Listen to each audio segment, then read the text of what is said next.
Hi guys, welcome back to my channel. It's Emily. Long time no see. I'm just like comfy today, taking the kids to the museum here in Grand Rapids. And it is not Christmas, but that tree is still up. It's only 2 days after Christmas, so we're gonna cut me some slack. And half of the lights on my tree decided to go out. It's only 2 years old. That really ticks me off. But Christmas still happened. And one fun thing is that the kids and I are actually gonna hit Mexico in 27 days. That is their Christmas present from me. We're going to visit my brother and sister-in-law, who we've talked about before. They live in Portland, and we're going to Puerto Vallarta to visit, and I'm just very excited. So that was their Merry Christmas. So we didn't have a lot of gifts to open, but it was kind of nice and just chill, and we like ate good food. And I always make this French toast bake for Christmas every year, like a tradition, and listened to Christmas music and went to a movie with my parents, and it was a good time. So that was fun. I wanted to let you guys know, this is very belated, but I recently started co-hosting a podcast with Kristen from Survive Sleeve Slay. If you haven't checked her out, you need to do that. She has a YouTube channel, she has Instagram, and this amazing podcast that I am so honored to be a part of. And I guested on it back in the beginning of December, and we talked about kind of just like my background and stuff like that. And her and I hit it off really well, and she asked me to co-host with her, and I was extremely honored. And she's a hilarious individual and has a lot of insight about, you know, being formerly fat, being, you know, product of an interesting childhood, and we have a lot of similarities and a lot of things that aren't similar that we can bring to bounce off each other. And I think you'll laugh, and I think you'll relate and have a good time. So check it out. I will post a link below to where you can find that. If you have an iPhone, you can go to your podcast app and look up Mom Spaghetti Podcast. There is another one that came out after. It's not a dude's picture, so just note that. And otherwise, I'll link it below for anyone who doesn't have an iPhone. So check it out. I'm really proud of it. I think that it's going to be really an awesome experience, and we have some really great guests lined up. So check it out. I wanted to talk briefly today about shame, which is such a fun topic to talk about. But I think that it sounds heavier than it is, or it sounds heavier than it needs to be, and I just wanted to share a couple of things with you guys about it, because I think, at least for me, it comes up enough that with a strategy, you can overcome thoughts and feelings about shame. And so the biggest thing that I have learned about shame, and shame can come in so many forms. It can come from, you know, I've talked about being ashamed of having weight loss surgery.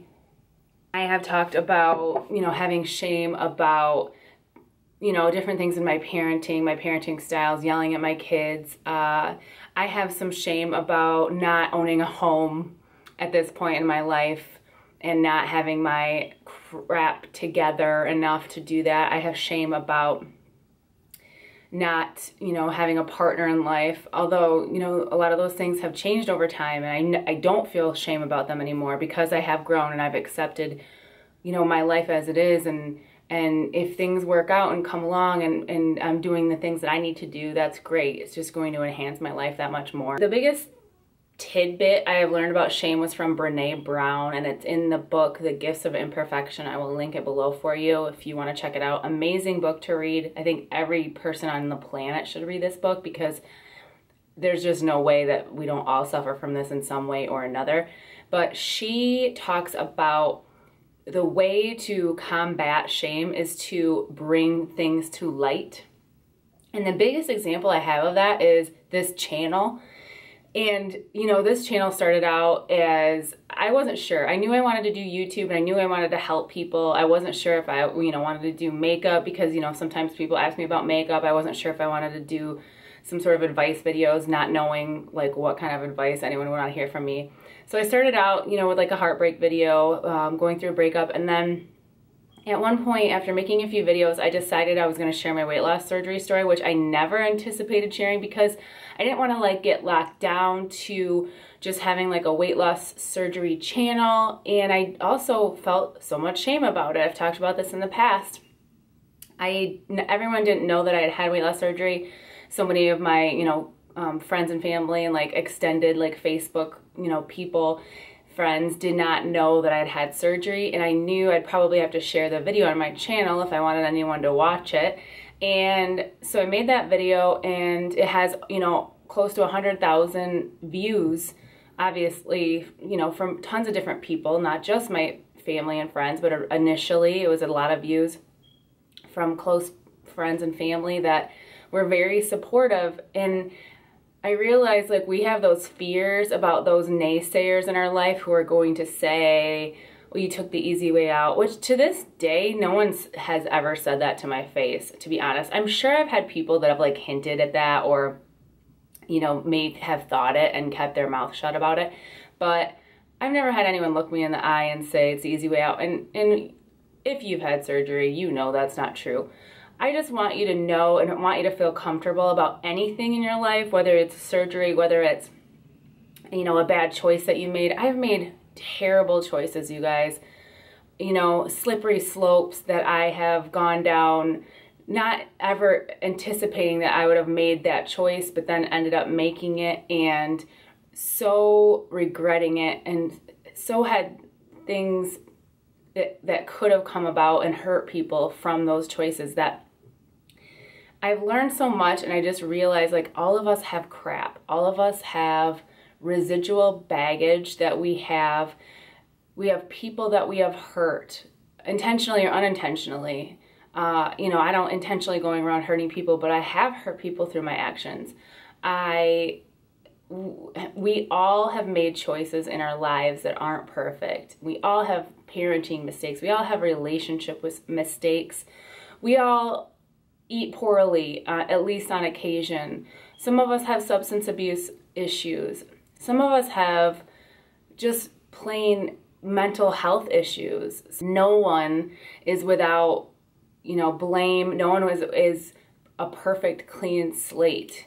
And I think we live in a world of social media that projects that in a way, projects people's lives, it projects perfect family scenarios and perfect vacations and luxury items that people have, and you start feeling like you don't want to put yourself out there. You don't want anyone to know or be let into you because you have all this crap that you've done, or you are fat and you're trying to lose weight and it's really rough and it's embarrassing, and why can't you just get your act together? Or you're struggling with an alcohol addiction and every day is a challenge just to get through the day because that's your coping mechanism because you had crap things happen to you in your childhood.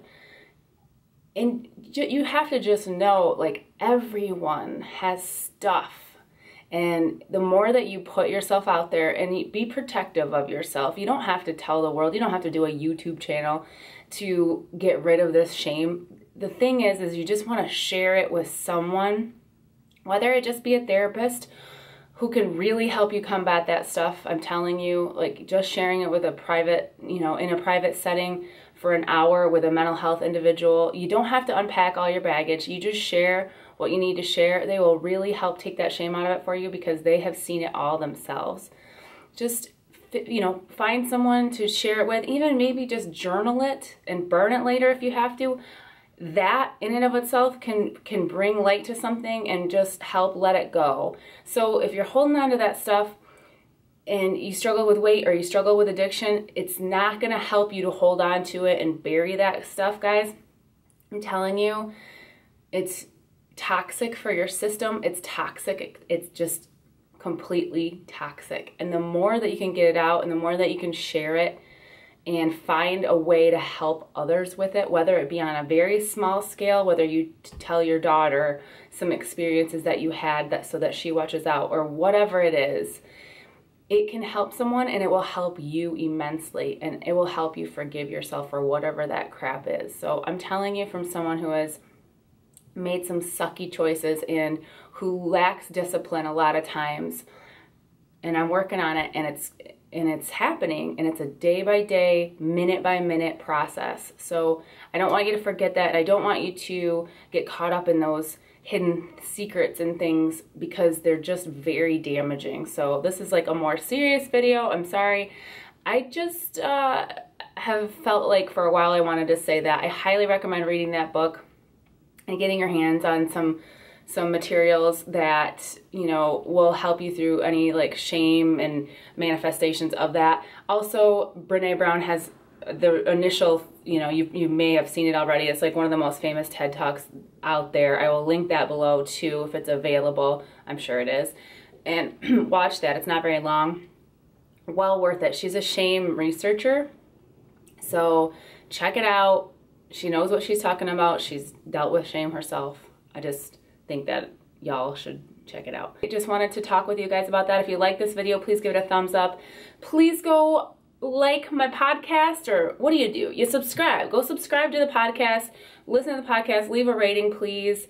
Subscribe to this channel. I would love to see your face back here, and I love you guys so much, and thanks for being with me again. I also have a Patreon page that I have linked below if you want to come support me and my channel. It helps me make more videos for you, and I would just I thank you so much for those of you who have supported me already, and I just thank you for even considering it. So I love you guys. I'll see you in my next video. Don't forget to keep it real.